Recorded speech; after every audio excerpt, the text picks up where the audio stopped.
Assalamu alaikum students. Today my topic is second act of Hedda Gabler. I hope you have well understood the previous act of the play. Now in this lecture we will focus on the events of the second act and will analyze the events. So let's start. Act 2 opens on the drawing room featured in Act 1. Although the piano has been removed and a writing desk has been put in its place, it is afternoon. So in this event, in these lines, students, it shows that Hedda very promptly gets her way. In the last act, she ordered that her piano be moved, and now, only a few hours later, it is removed. So this event shows the influence of Hedda in the house. Hedda, dressed to receive visitors, stands alone in the room by the glass door. Loading a pistol, Hedda sees Judge Brack approaching the Tesman's villa from the back. Through the garden, she greets him. Hedda, students, in this event, we can see that Hedda is loading a pistol in her drawing room of all places, speaks to how defiant she is of social conventions. It is also a dark foreshadowing of how she will soon arrange a man's death from the comforts of his same drawing room.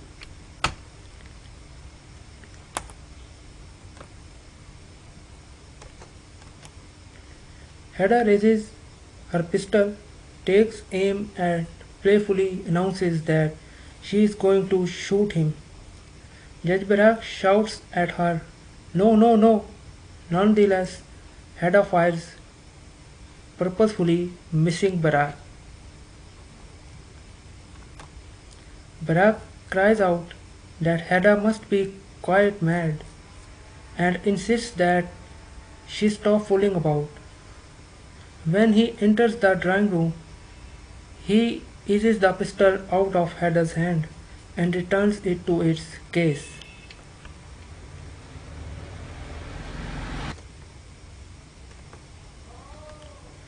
Hedda complains that she has not had any visitors. Judge Brack asks if Tesman is in, but Hedda says no.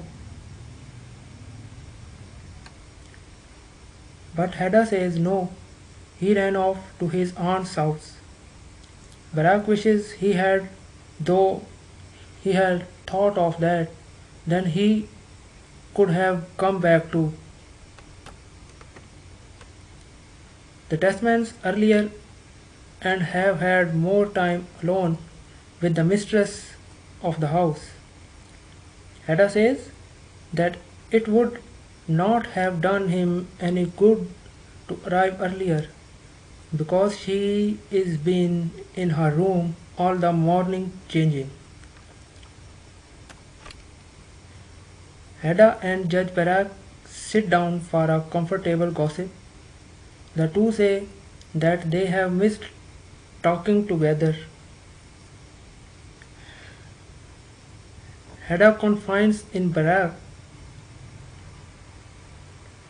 that her honeymoon was a bore spent mostly in archives and libraries,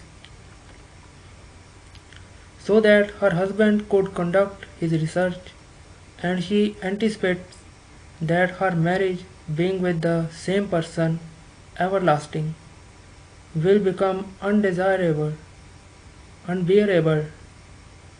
Tesman, as an academic, is not at all an amusing traveling companion.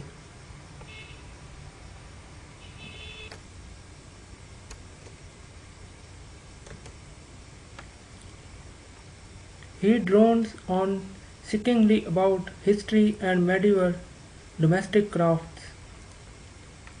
Judge Brack mentions love, but Hedda tells him not to use that gluttonous word. Judge Brack wonders how it was that Tesman won Hedda's hand in marriage in the first place. She implies that she had had her day and needed to settle down, but then she shudders and takes his back at once.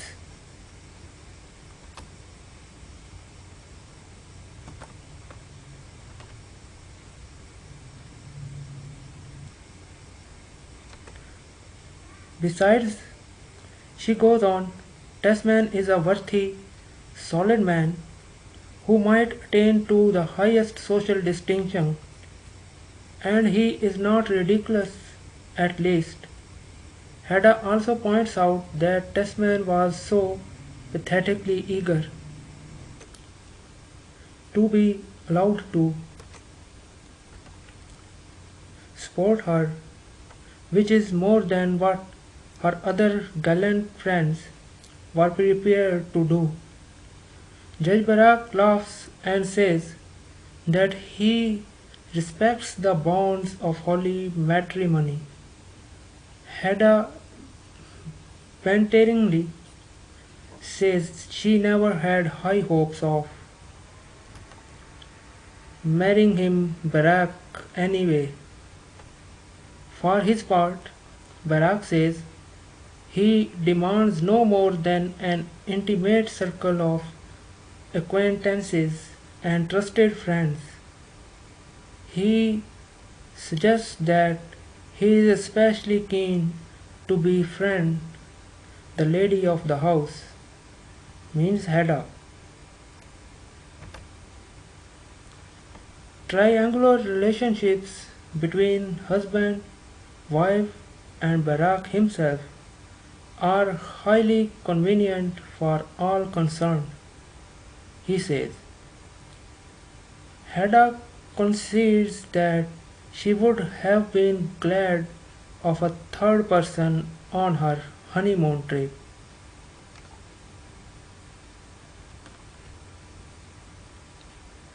Barak says that passengers on the train of marriage can always jump out and move around a little. That is, engage in extramarital affair. Hedda declares, I will never jump out. Barak suggests that if Hedda is unwilling to,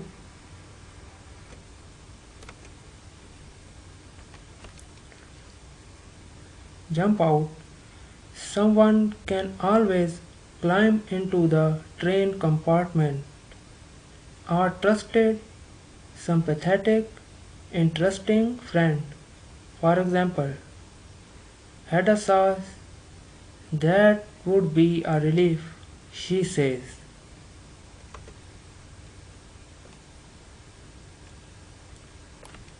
Tesman enters bearing many academic books under his arm and in his pockets. He is surprised to find Barak there already, as Bertie didn't mention anything about a guest. Tesman goes on to say that he has with him Eldred Lovebug's book.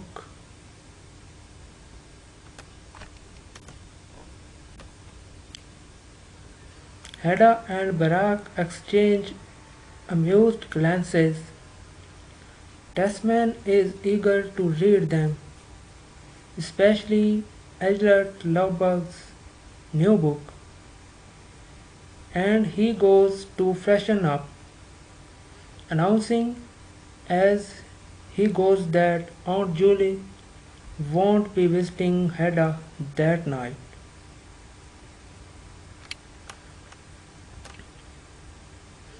He and Barak, on the other hand, will soon be leaving for the all-male party at Barak's house.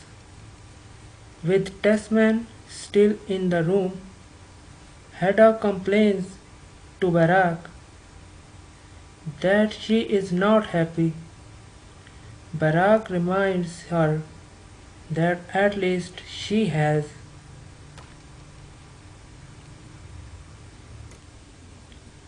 the house she always wanted. But Hedda replies that the house is a joke.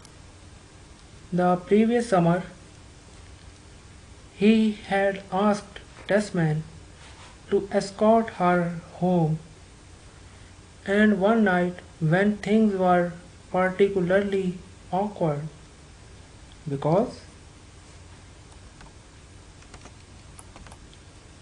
Tesman could think of nothing to say, Hedda playfully remarked that she would someday love to live in the house that they happened to be passing, the house they now own.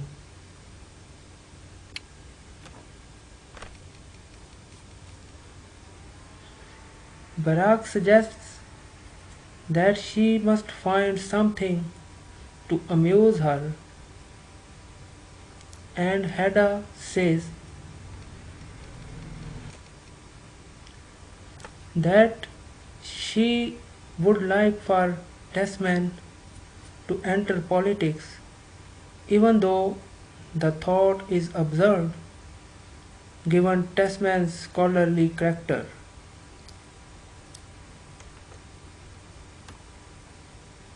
Barak hints that soon she will have children to occupy her attention.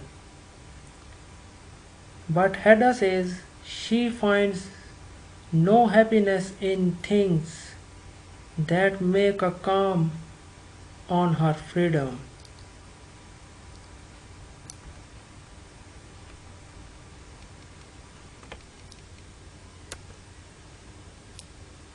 So students, this is the, you can say, uh, we can say that this is first part of the second act with the main events, or a half part of the second act with main events. So in this part we can see that there is a triangle of love affair, Barak, Tesman and Hedda. Barak is showing the interest in the lady of the house, Hedda, and he wants to make an extramarital affair with that lady.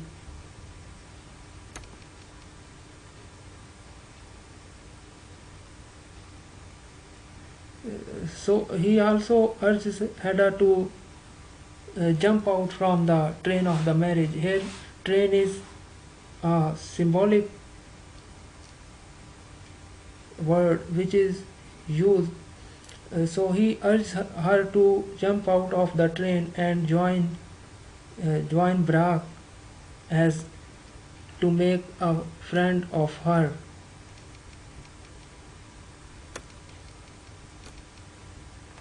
So students, we can say that the primary function of the beginning of Act 2 of the play Hedda Gabler is the development of Hedda and Barak's relationship. Although it is not necessarily sexual, it has the flavor of adultery. Hedda's high level of comfort with Barak is clear from her willingness to complain to him about her marriage. When talking alone to Tesman or Mrs. Elfstead, she seems to be manipulating them or merely winning, there, but here she seems to be truly revealing her grievances. Uh, because, uh, because students, we hear Hedda speak more or less honestly for the first time here. We learn just how cold her feelings toward Tesman are. Tesman's private conversations with Barack and Aunt Julie center on the cost of pleasing Hedda maritally, especially on the expense of the house. But now we learn that house basically means nothing to Hedda.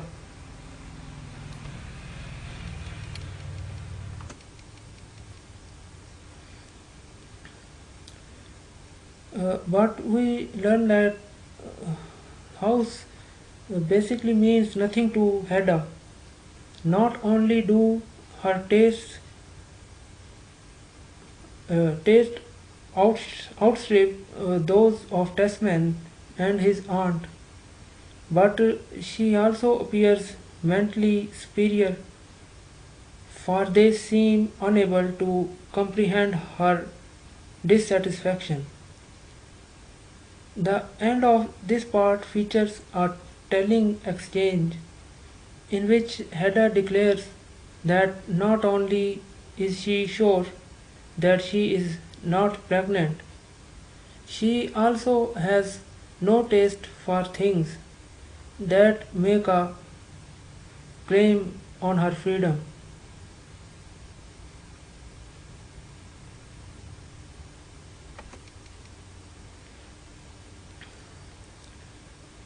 This this has implications that go beyond her relationship with Tasman. In fact, they touch not only on the tragic nature of her quest for freedom from the burdens of being a wife and a mother, but also on her relationship with Barack. In many ways, Barack is on Barack is one of her best friends, but at the same time, she seems to resent the extent to which he tries to control her.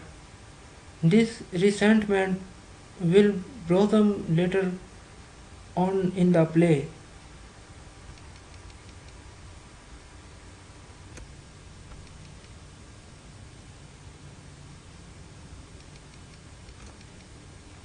Here in this act, we can also see that Hedda's candid intimacy with Barak is very similar to that which she shared with Lovberg many years ago.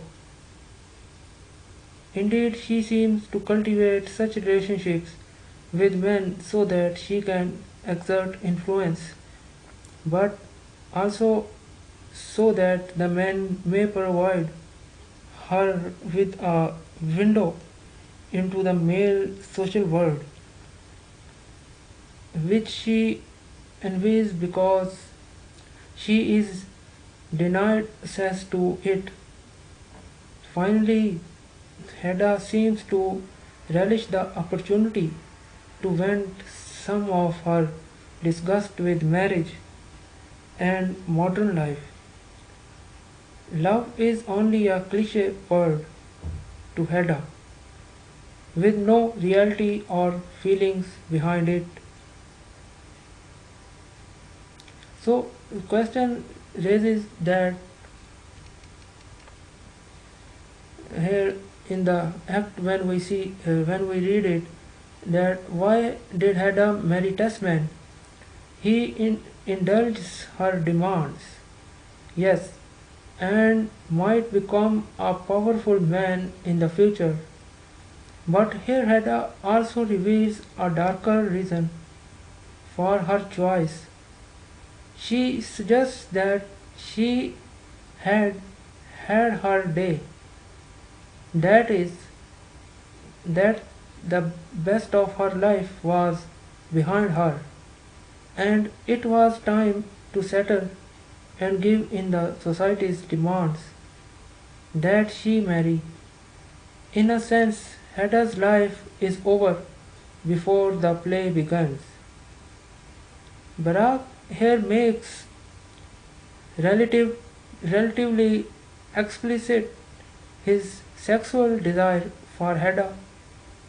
For such a conventional man, we might think it strange that Barak should seek out an extramarital affair, but then love affairs are very conventional ways of breaking with social conventions. The cliched and tawdry nature of an affair probably makes them especially unappealing to Hedda. Barak's metaphor of train gives him an opportunity to obliquely proposition Hedda, but she turns him down. Why?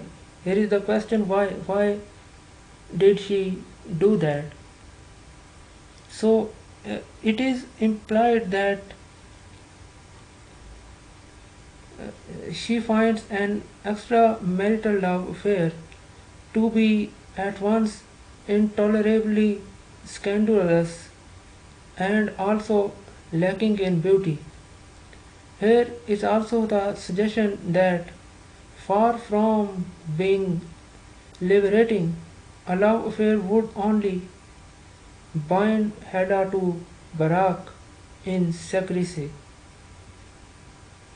As threatened as Tesman is by Lovberg, he is nevertheless honest in his evaluation of Lovberg's book. Tesman might be a mediocrity, but he is for the most part a decent and sincere man. Hedda cannot contain how oppressed she feels being surrounded by Tesman's aunts all the time.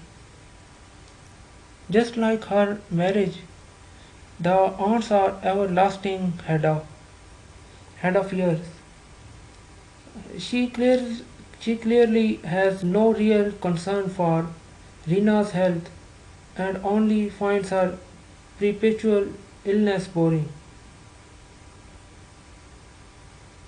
Hedda's capricious acts of cruelty, these things that irresistibly come over her, emerge from her hatred for the littleness of her life and from her desire to be stimulated and powerful. Barak clearly misunderstands Hedda's character. He thinks a house could satisfy her, when only a life of beauty and drama, basically an impossible ideal, will do.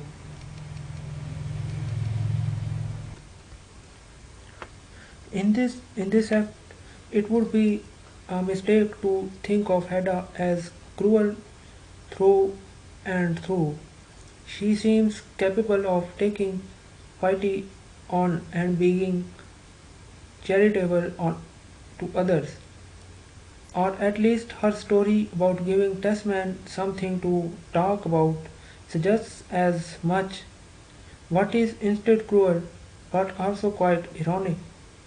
On Hedda's part, there is letting Tesman strain his fiancée to buy a grand house she does not even really like.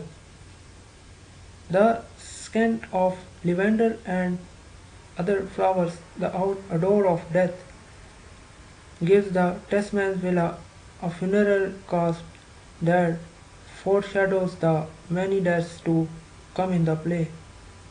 Hedda's only consolation in her unhappy marriage is that her husband might go into politics. This would give Hedda herself influence as the wife and manipulator of a socially important man, or at least would allow her to witness the action of politics. Alas, this seems like an unrealistic dream given Tesman's fiance's and lack of social skill. Hedda, in the last part of first first section of this second act, Hedda fears that motherhood will be the end of her life.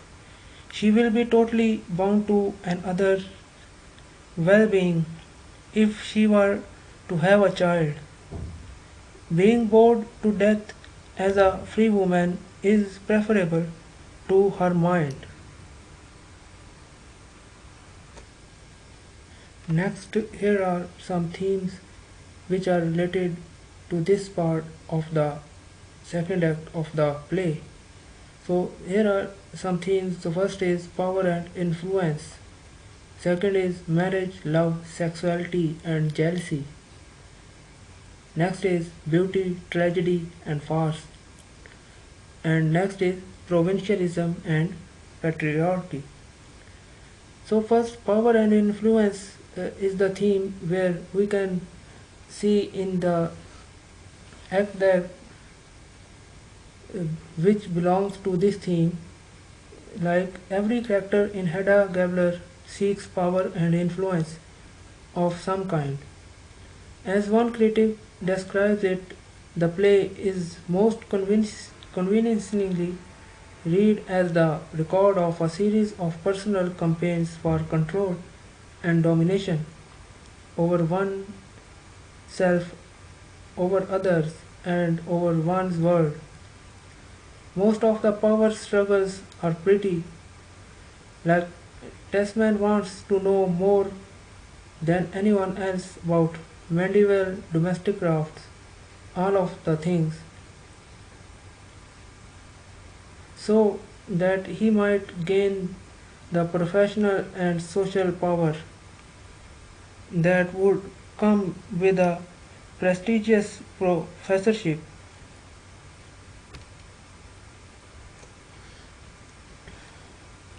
Brack wants a hold over Hedda, his verbal sparring partner, presumably so that he can have sexual access to her. Hedda, for her part, cannot endure the idea of being subject to his will and his demands. More gradually, Lohberg wants to intellectually control the world by seeing into its future.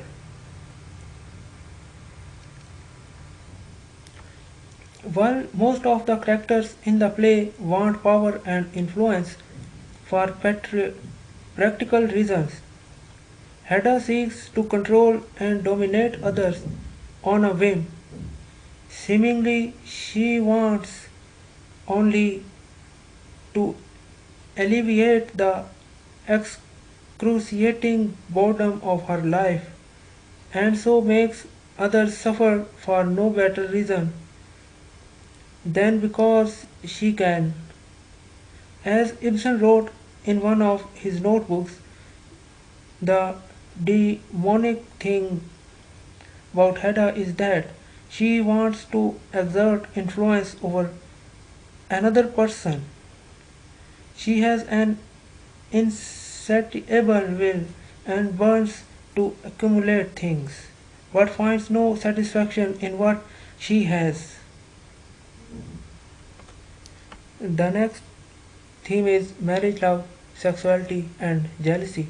So, in these lines, in these events, we come across that many characters try to fearing Hedda about scandals because she is a coward, and Hedda concedes that she is, but it is perhaps her marriage to the mediocre Tesman that represents the far greater concession to her cowardice. Hedda chose Tesman for his socio-economic solidity and respectab- respectability, and also because her own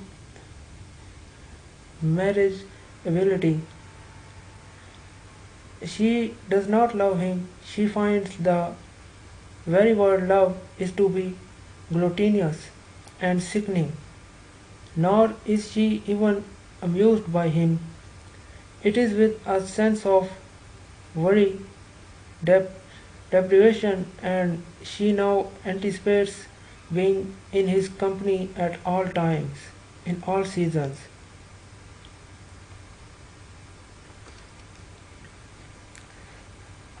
Hedda wants nothing to do with other men, at least sexually either. Judge Barak repeatedly ins- insinuates that he would like to be more than a trusted friend in the Tesman household, and he obliquely propositions that Hedda, the passengers aboard the train of marriage, jump out and move about a little. He suggests, meaning that people often and casually indulge in extramarital affairs. I never jump out, Hedda responds. Her fidelity to Tesman may be motivated by her aversion to scandal, but it also be motivated, as many critics have suggested, by sexual frigidity and repression on Hedda's part. And next theme here is beauty, tragedy, and farce. Modern life, at least to Hedda's sensitive mind, is full of routine ugliness. Because nothing is sacred, people becoming sentimental about personal trifles. As Tesman is about the slippers his Aunt Lena embroidered for him and which his Aunt Julie brings for him as a gift. Oh, you can you can't imagine how many memories they have for me, Tesman explains. But not for me particularly, Hedda responds. Then there is the ugliness of being married everlasting, as Hedda is, to a solid man who nonetheless lacks the charisma necessary for the glories of politics.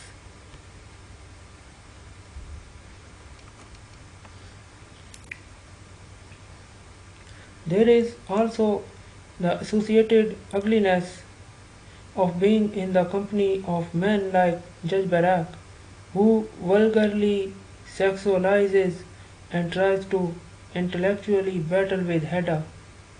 There is moreover the ugliness of David, which threatens the testament from the beginning of the play.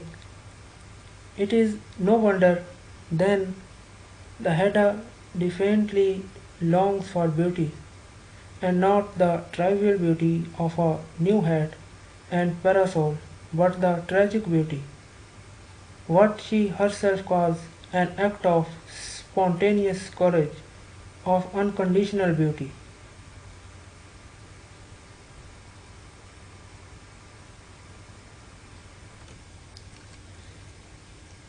But where is such beauty is to be found? Hedda would respond that one does not find beauty, rather one creates it.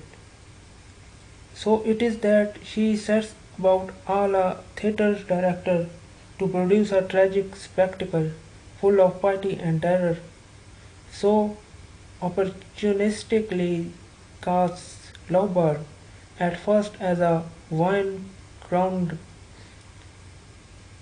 on the rise and then, falling that, as a tragic hero, the flawed man, who is nonetheless superior in degree to other men.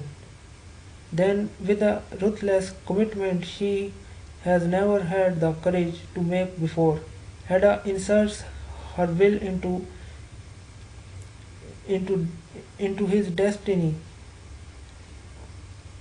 And it is here that Hedda's accumulation of power and last finds a worthy purpose. She pressures him to drink because of his vulnerability to alcohol. She destroys the manuscript he loses that night. And then, in her crowning moment, Hedda gives Lovebird one of her father's pistols so that he can kill himself, asking Lovebird to let it happen beautifully. This suggests that Hedda consci- consciously thinks of Lovebird's death as a work of art.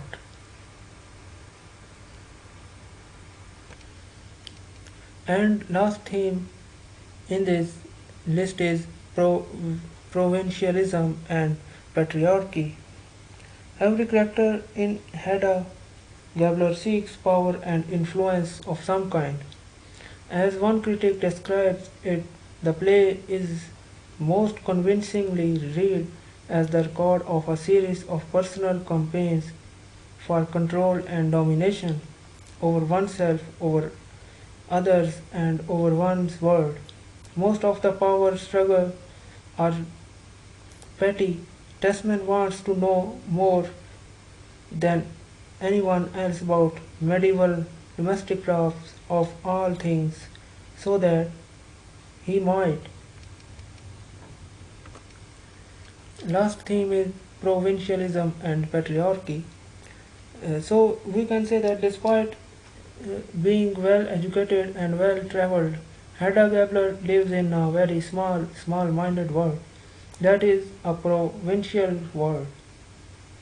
The streets she rode down as a young woman, accompanied by her father, General Gabriel, are the same streets she rides down now as a married woman.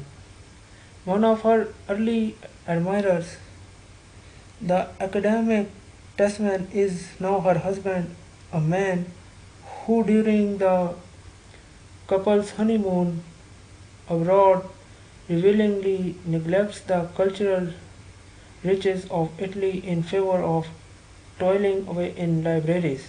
When financial strain curtails Hedda's social life, her days become monotonous and stale. Consequently, she feels imprisoned. She has not a single intellectual interest or moral enthusiasm. As one critic describes it, she spends her long, dull, oppressive days planning to make purchases she and her husband cannot afford and gossiping somewhat deviously with Judge Brack, all the while fantasizing about freedom.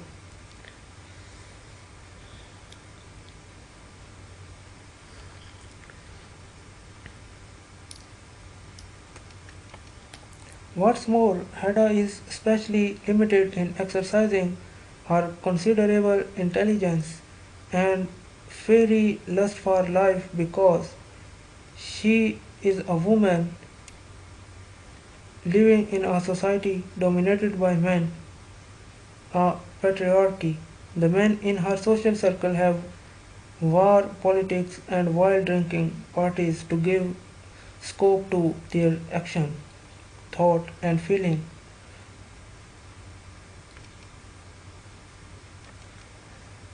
In contrast, the women in the play mostly care for the serve the men, as Desmond's Aunt Julie cares of her rather dependent nephew, or as Mrs. Elstead serves to inspire the self-centered lovebird. Desmond sees Hedda as a prize and as the mother of his child, while Lovebird sees her as a fascinating maze and Judge Brack sees her as a charming pet and toy. No one sees Hedda for the great and destructive soul she really is.